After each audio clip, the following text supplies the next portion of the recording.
Hey guys ఎలా అందరూ. So welcome back to the channel. ఒక నిమిషం. Okay, all set. సో అసలు పైథాన్ సిరీస్ కంప్లీట్ అయిన తర్వాత ఛానల్లో అసలు అప్డేట్స్ ఏం లేవు, ఒక వీడియో లేదు, ఒక పోస్ట్ లేదు.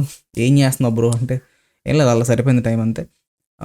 ఇప్పుడు మ్యాటర్ ఏంటంటే పైథాన్ తర్వాత నేను వెబ్ డెవలప్మెంట్ చేద్దాం అనుకున్నా మన ఛానల్లో. బట్ ఇంకోటి కూడా చెప్పా, కోడింగ్ వీడియోస్ చేద్దామని చెప్పేసి.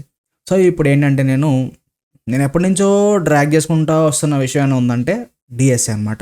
సో డిఎస్ఏ ఎప్పుడు నేను స్టార్ట్ చేస్తున్నాను, కాకపోతే అన్ని లైక్ ఒక 5-6 డేస్ లేకపోతే 2 వీక్స్ మ్యాక్స్ తర్వాత నేను ఆపేస్తున్నాను అనమాట, చేయట్లేదు.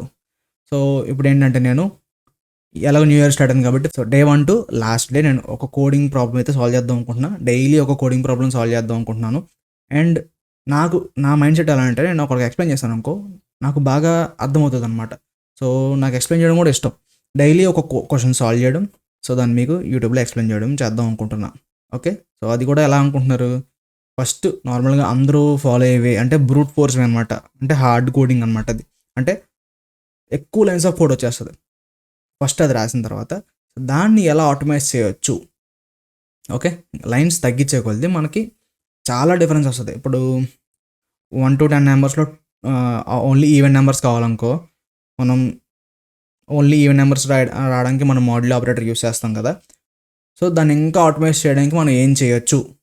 ఓకే, మనం ఒక 1 lakh ఇచ్చామనుకో, 1 to 10 నెంబర్స్ అయితే ఓకే, బట్ 1 lakh నెంబర్స్ ఇచ్చినప్పుడు ఆ టైం అనేది చాలా తీసుకుంటుంది కదా. సో ఆ టైం తగ్గించడానికి ఆప్టిమల్ వే కూడా ఉంటుంది. సో ఆ ఆప్టిమల్ కోడ్ని తర్వాత నేను ఎక్స్ప్లెయిన్ చేస్తాను అనమాట. ఫస్ట్ బ్రూట్ ఫోర్స్, ఈ లాంగ్ లైన్స్ ఆఫ్ కోడ్ ఉంటుంది కదా, సో అది వచ్చేసి బ్రూట్ ఫోర్స్ అంటారు. సో దాన్ని తగ్గించి ఇంకా లాస్ట్ ఇంకే తగ్గదన్న కోడ్ ఉంటుంది చూసారా, తగ్గిపోయిన కోడ్, దాన్ని ఆప్టిమల్ కోడ్ అంటారు అనమాట. సో ఈ రెండు ఎక్స్ప్లెయిన్ చేద్దాం అనుకున్నా. అట్ ది ఎండ్ నాకు డిఎస్ఏ గురించి కొంచెం లైక్ ప్రాబ్లమ్ సాల్వింగ్ అలౌట్ అవుతుంది, ప్లస్ మీకు కూడా లైక్ ఈజీగా అర్థమవుతాయి అనమాట టాపిక్స్. నేను ఎలా చెప్తాను మీకు ఆల్రెడీ తెలుసు. పైథాన్ సిరీస్కి చాలా మంచి రెస్పాన్స్ అయితే వచ్చింది. సో డిఎస్ఏ సిరీస్ స్టార్ట్ చేద్దాం అనుకుంటున్నాను. మరి ఎంతవరకు వస్తుంది, ఎలా చేస్తానో తెలియదు, బట్ డైలీ ఒక కోడింగ్ వీడియో సాల్వ్ చేద్దాం అని ఫిక్స్ అయిపోయాను అనమాట నేను. సో రేపటి నుంచి అయితే మనకి డిఎస్ఏ సిరీస్ అయితే వస్తాయి.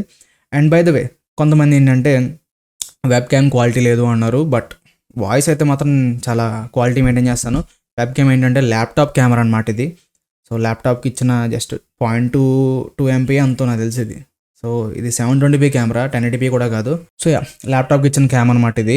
సో ఇది జస్ట్ 720p కెమెరా, దాన్ని నేను కొంచెం లాగి 1080pలో రికార్డ్ చేస్తున్నాను దీన్ని. డెడికేటెడ్గా వెబ్ క్యామ్ అయితే లేదు. సో అది ఇంప్రూవ్ అవ్వాలంటే నాకు కొంచెం మనీ జనరేట్ అవ్వాలి యూట్యూబ్ నుంచి, తర్వాత నేను ఏదన్నా ఇన్వెస్ట్మెంట్ అయితే చేస్తాను. సో ప్రస్తుతానికైతే మైక్ ఎప్పుడో ఇన్వెస్ట్మెంట్ చేశాను, ఇది అరౌండ్ 4,000 అంత పడింది. క్యామ్ అయితే మాత్రం చాలా టైం పడుతుంది అనమాట. ఇప్పుడప్పుడే నేను అయితే అప్గ్రేడ్ అయితే చేయను, మనకి ఎందుకంటే మనకి యూట్యూబ్ నుంచి ₹1 కూడా రాదు ప్రస్తుతానికి. తర్వాత అయితే ఇంప్రూవ్ చేస్తాను. క్యామ్ వచ్చేసి నాకు తెలిసి పెద్ద మీకు ఇబ్బంది ఉండదు, ఎందుకంటే నేను ఇంకో స్క్రీన్ ఎలా ఉంటుంది, నేను చాలా చిన్నగా కనిపిస్తాను అక్కడ.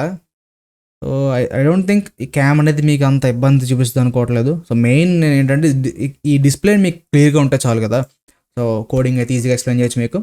రేపటి నుంచి అయితే డిఎస్ఏ సిరీస్ స్టార్ట్ చేద్దాం అనుకుంటున్నాను. సో మీ ఒపీనియన్ అంటే కింద కామెంట్ చేసి చెప్పండి.